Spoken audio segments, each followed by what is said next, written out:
নমস্কার। আজকে প্রথমবার এই ফেসবুক পেজের থেকে আপনাদের সাথে একটা রেসিপি ভিডিও শেয়ার করার চেষ্টা করেছি।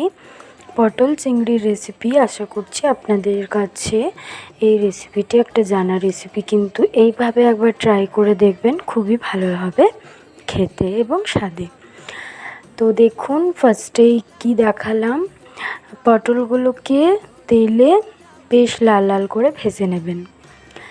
এরপরে পেঁয়াজ, আদা, রসুন ভালো করে কেটে নিতে হবে, যেমনটা আপনারা ভিডিওতে দেখতে পাচ্ছেন। এইভাবে কেটে নিয়ে ভালো করে এবারে শিলনোড়াতে বেটে নিতে হবে। আপনাদের কাছে যদি মিক্সার থেকে থাকে তাহলে আপনারা মিক্সারে পেস্ট করে নিতে পারেন, কিন্তু শিলনোড়ায় বাটার টেস্ট কিন্তু আলাদা। যে কোনো রান্নায় আলাদা স্বাদ এনে দেয় এই শিলনোড়ায় বাটায়। তো এই মশলাগুলিকে ভালো করে মিহি করে বেটে নিতে হবে।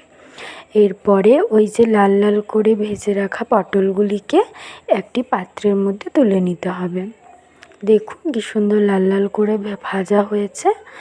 এই রকম লাল লাল করে ভেজে নিতে হবে। এরপর আগের থেকে নুন হলুদে মিশিয়ে রাখা ওই চিংড়িগুলোকে এবারে ভালো করে হালকা ফ্রাই করে নিতে হবে। খুব একটা বেশি ফ্রাই করার প্রয়োজন হবে না, কারণ চিংড়ি মাছ এমনিতেই নরম, তাই হালকা একটু ফ্রাই করে নিতে হবে। দেখুন, যেরকম আপনারা ভিডিওতে দেখতেই পাচ্ছেন। এরপর হালকা ফ্রাই করে তুলে নিতে হবে। এরপরে ওই সেম তেলের মধ্যে পেঁয়াজ, আদা এবং রসুনের পেস্ট দিয়ে ভালো করে কষাতে হবে।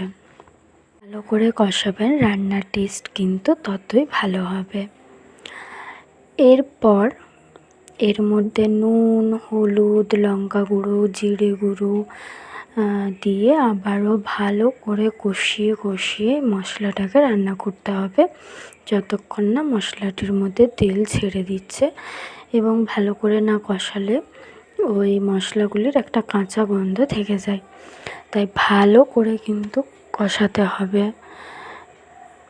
এরপরে এর মধ্যে তেজপাতা এবং একটু স্বাদ মতো চিনি এবং আপনাদেরকে তো বললামই ধনে গুঁড়ো দিয়ে আবারও ভালো করে কষাতে হবে। ভালো করে কষিয়ে এটাকে রান্না করতে হবে এই মশলাটাকে। এরপরে এর মধ্যে টমেটো দিয়ে দিতে হবে। এরপরে ওই সামান্য একটু জল দিয়ে আবারও বেশ কিছুক্ষণ কষিয়ে নিতে হবে।